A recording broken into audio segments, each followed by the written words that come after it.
আলাইকুম, সবাই কেমন আছেন? আশা করছি অনেক ভালো। আলহামদুলিল্লাহ, আপনাদের দোয়া আল্লাহর রহমতে আমিও ভালো আছি, সুস্থ আছি। সবাইকে জুমা মুবারক।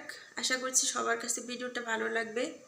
আর সবাইকে রিকোয়েস্ট করব, যারা আমার চ্যানেলে নতুন আছেন প্লিজ আমার চ্যানেলটা সাবস্ক্রাইব করে পাশে থাকবেন আর বেল বাটনটা অন করে দিবেন যেন নেক্সট ভিডিও সারার সাথে সাথে পেয়ে যান। তো সবার জন্য দোয়া রইল, সবার দিনটা অনেক সুন্দর কাটুক, মানে আল্লাহর রহমত এবং বরকত নিয়ে দিনটা কাটুক ইনশাআল্লাহ। সবাই আমাদের জন্য দোয়া করুন, আমরাও আপনাদের জন্য দোয়া করি। তো এখন আমি চলে আসলাম ডাইরেক্টলি কিচেনে, ঘুম থেকে উঠে কিচেনে চলে আসলাম। আর এই যে কী রান্না করব, আলু বের করে নিলাম, আলু দিয়ে ডিম পোস্ট করবো আলু দিয়ে। আর এই যে দুধ চা বানাবো। আর এখানে আমি গরম মশলা দিয়ে আমি যে দুধ চাটা বানাই ওটার মধ্যে গরম মশলা দিয়ে হালকা একটু আগে বয়লিং করি, তারপরে চা পাতিটা দিয়ে দিই। 2 থেকে 3 মিনিট একটু কালারটা চেঞ্জ হইলেই আমি ইয়াটা দিয়ে দিই, এই শাহিটা দিয়ে দিই। সাথেই থাকুন, দেখতে থাকুন পুরো ভিডিওটা। এখানে আমি চাটা দিয়ে দিব। চাপাতি, এই দেশের চাপাতি কেমন যেন বাংলাদেশের মতো লাগে না। এদেশের চাপাতি আমার কাছে যেমন মেহেদি মেহেদি একটা গ্রান করে। জানি না, আল্লাহ পাক জানে এটার মধ্যে ডুপ্লিকেট আছে কিনা।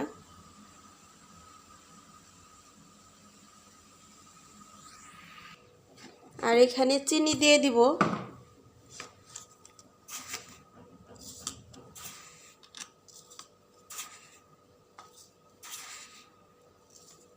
চার চামচ চিনি দিয়ে দিব।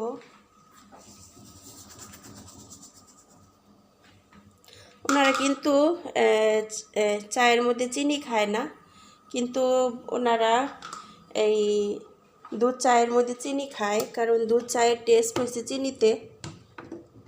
আর এমনিতে সব কিছুতে ওনারা ডায়েটের চিনিটাই খায়, সুগার ফ্রি।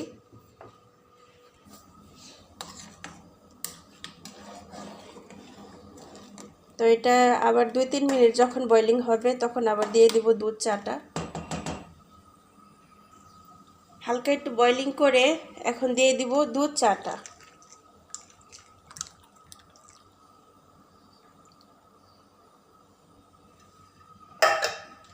দুধ চাটা ফ্রিজে ছিল, কালকে আমি বের করছিলাম, তাই হালকা একটু ঠান্ডা আছে।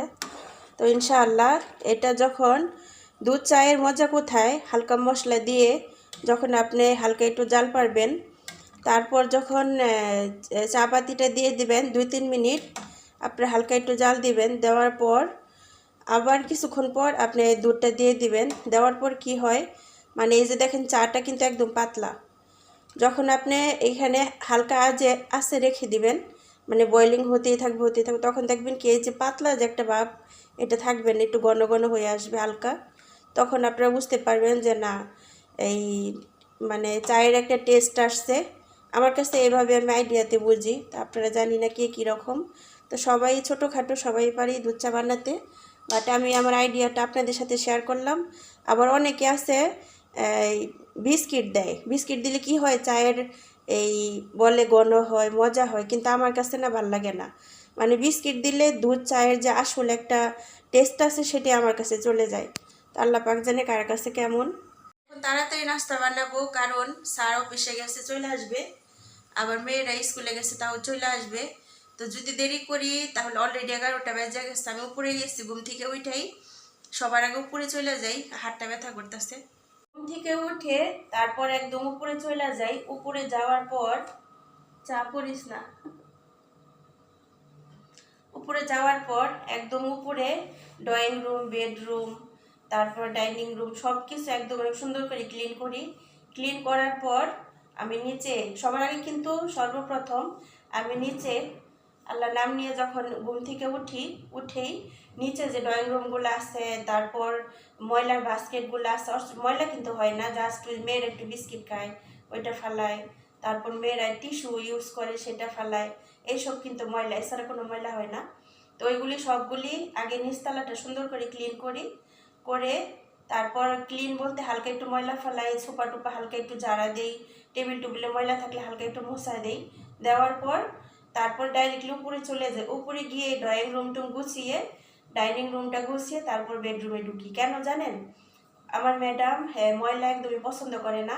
ঘুম থেকে উঠে, যে কোনো মানুষই ঘুম থেকে ওঠার পর যদি আপনি দেখেন সব কিছু একদম পরিষ্কার, তাহলে কিন্তু মনটাও ভালো লাগে। আর যদি ঘুম থেকে উঠে কেউ দেখে এটা ময়লা নোংরা হয়ে রয়েছে, তাহলে কিন্তু মেজাজ খিটখিটা হয়ে যায়। আমার কিন্তু সেম এরকম। আমার কাছে ভালো লাগে যে এই যেন আমি এই সুন্দর করে ক্লিন করি, সেটা আমার কাছে ভালো লাগে। আপনাদের সবার কাছে কেমন লাগে অবশ্যই কমেন্টে জানাবেন। আর এখন আমি নাস্তা বানাবো, সবাই চলে আসবে। সবাই ভিডিওটার সাথে থাকবেন, আর ভিডিওটা ভালো লাগলে একটি লাইক করবেন, বেশি ভালো লাগে ফ্যামিলি ফ্রেন্ডদের সাথে শেয়ার করে দিবেন। সাথেই থাকুন, বোনটার পাশে থাকুন। বাই, এ পর্যন্ত বাই। তারপর আবার আসতেছি অন্য কাজ নিয়ে। আপনাদের সাথে একটা জিনিস শেয়ার করি। এই যে আলুগুলো আমি ছুলে নিছি, নেওয়ার পর এখন দেখেন আমি কিভাবে আলুগুলা চিকন করে পলি। এরকম কিন্তু সবার ঘরেই থাকে বেশিরভাগ। অনেকে আলু, তারপর আম, আমাদের বাংলাদেশে কিন্তু এটা দিয়ে আম পাতলা করে কাটি। দেখেন, আসলে কিছু কিছু জিনিস কাজে লাগাইলে কিন্তু আপনাদের কাজটা সহজ হবে। এই দেখেন,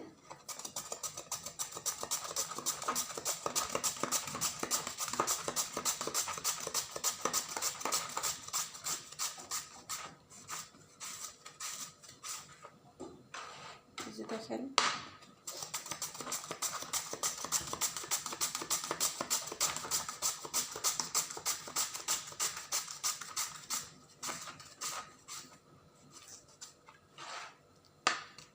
আমি কিন্তু ভিডিও কিন্তু মানে তাড়াতাড়ি করে কাজ এডি করতেছি না, রিল্যাক্সে আপনাদের সাথে শেয়ার করতেছি। দেখেন,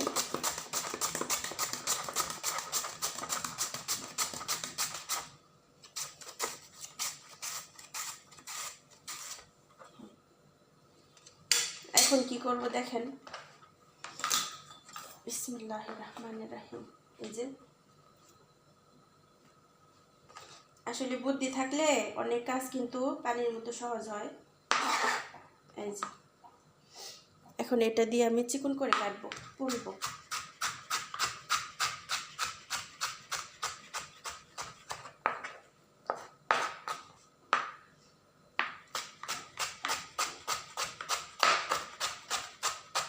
তাড়াহুড়ার সময় আমি মনে করি এটা অনেক বেস্ট। আর এখানে তো বটি নাই, আমি এভাবে করি।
এই যে দেখেন, একটু মোটা করে হয়েছে, সময় নিলে কিন্তু একদম চিকন করা যাবে।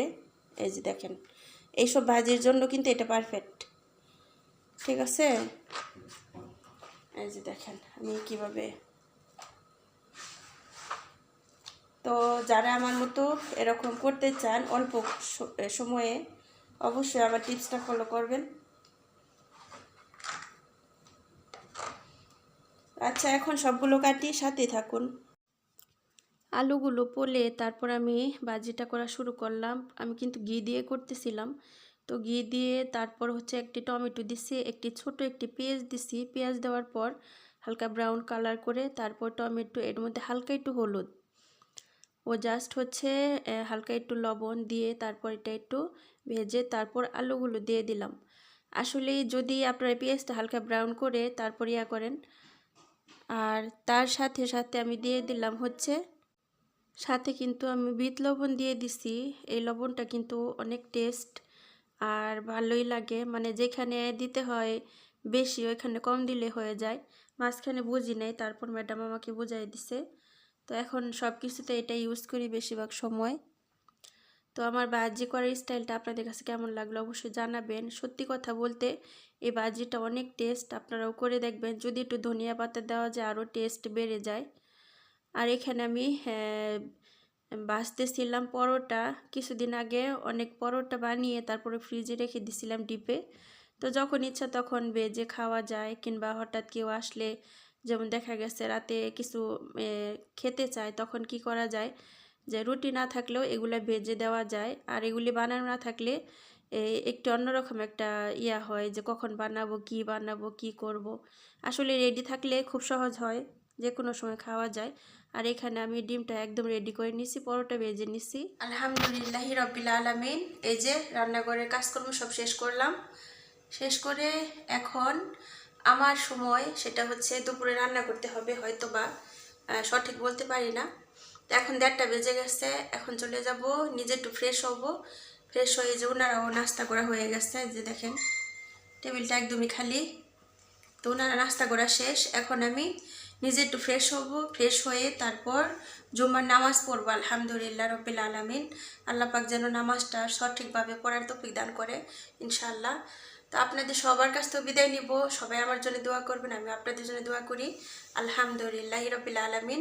আপনাদের দোয়া, আল্লাহর রহমতে আমিও চেষ্টা করি আপনাদেরকে ভালো ভালো কিছু দেওয়ার জন্য। ইনশাআল্লাহ দোয়া করবেন যেন দিতে পারি ইনশাআল্লাহ।